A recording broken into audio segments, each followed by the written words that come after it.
While we've discussed this subject before, we do so again because too many people do not understand the doorway to success when it comes to saving our republic.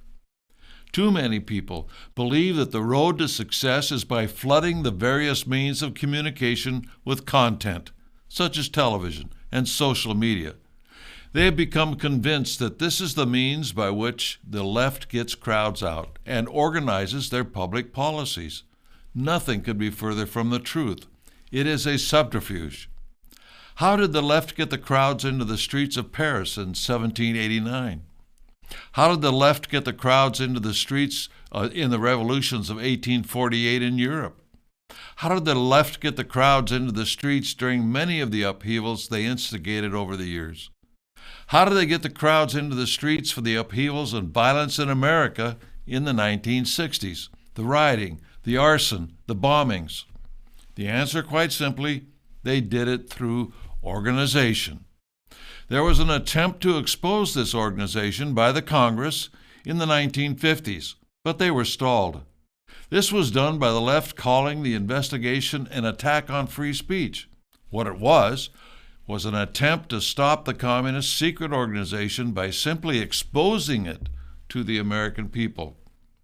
Finally, the John Birch Society was formed and came under attack by the same communist forces. Why? At the time, there were clearly other organizations out there in opposition against the communists. The answer is because for the first time there was an organization formed to defeat the communist conspiracy, an organization. Now, most people are not able to detect organization on the left. It is because of the manner in which they operate. They believe the internet is a main tool in organizing. While the communists do use it, it is not their main method. Likewise, most people cannot see the organization of the John Birch Society, even though we operate far more openly than does the left.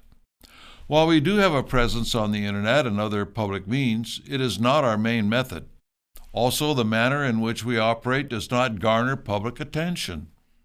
We form chapters of people who meet face to face and plan their strategy in their local area following a national program. We get to know one another and who we can trust to do the work necessary, and we develop local leadership. Another thing that makes us different is that we focus on the areas of the left that will defeat them. We are not distracted with any issues, as well-intended as they are, that will not save our country in the end. We look at where the communists are going, what they have in mind, and what the important aspects of their agenda are, and attack there. For instance, we know that the conspiracy wants a one-world government to be embodied in the United Nations. So we have our Get Us Out of the United Nations program to educate and thwart that program. We know that they want to nationalize our police on the road to making them an arm of the deep state and the UN. So we have a program to stop this from happening in our Support Your Local Police and Keep Them Independent committees. Did you know that over the years, the John Birch Society has lowered public support for the UN and stopped the nationalizing of our police? America needs to wake up and realize the left is always trying to push its agenda forward. They have subtle ways of getting people to look at solutions which in the long run will achieve their goals. It takes a concerted organization to make sure that people do not fall for these false solutions to our problems. For instance, the so-called conservative media will appear to be opposed to problems besetting the police and then propose solutions.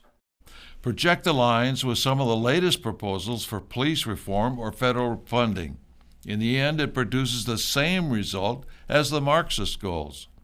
For instance, the recent move by major sales outlets are asking for the federal government to help protect their stores from mass looting. This is a local problem and can be solved locally if the police are allowed to do so. A hint is letting the police do what they used to do to looters decades ago. Remember, the tortoise won the race, but the tortoise and the hare had the same goal. Too often the conservative solution is nothing more than the tortoise running the race, the slow route to the same goal of the Marxists. John Adams told us how the American Revolution was produced. He wrote in a letter to Mr. H. Niles in 1818, "The revolution was in the minds and hearts of the people, a change in their religious sentiments, of their duties and obligations. This radical change in the principles, opinions, sentiments, and affections of the people was the real American Revolution." In other words, something changed the American people before the first shot was fired on the Lexington Green. What was it? It was a few Americans forming the committees of correspondence and the Sons of Liberty that educated the American people about what we call Americanism today. It demonstrates that a few dedicated people with purpose can accomplish great things in their community if they are acting together across the entire country. A few, a dedicated few in concert, a dedicated few educating and working on the same things at the same time, organized across the entire country. Teaching the fundamentals of Americanism, exposing what is really wrong, and more importantly, who is behind it, a conspiracy. Much of the work of the John Birch Society goes unnoticed except by the other side. Many of the programs which we've stopped or slowed down do not even get a mention in the conservative media or social media, but through our education and action aimed at key people, we have done this work, stopping the merger of the Western Hemisphere through the free trade area of the Americas, the unification of North America through the Security and Prosperity Partnership, and the Tran-Pacific Partnership, or TPP. They wanted these things done by 2000, then 2005, then 2010, then 2015. Finally, they're now aiming at 2030. Stopping these things and so much more, again, by an organization first educating, then activating key people. Become part of the organization, which is actively working on very important items that never seem to make it into the social media or on the conservative media's radar. Let the spirit of Americanism lead you to becoming actively involved, not simply waiting for the next sensational news item on your phone or television to get you riled up. A rally doesn't solve anything. What do you do after it's over? Our members get their walking papers on what to do each month in our bulletin. There's plenty to do. Learning about something terrible in government only leads to your frustration if you're not active in opposing what is going on. When is the last time a commentator told you what you could do about our problems? While you think about it, I will leave now and be back next week. I have an action bulletin to read.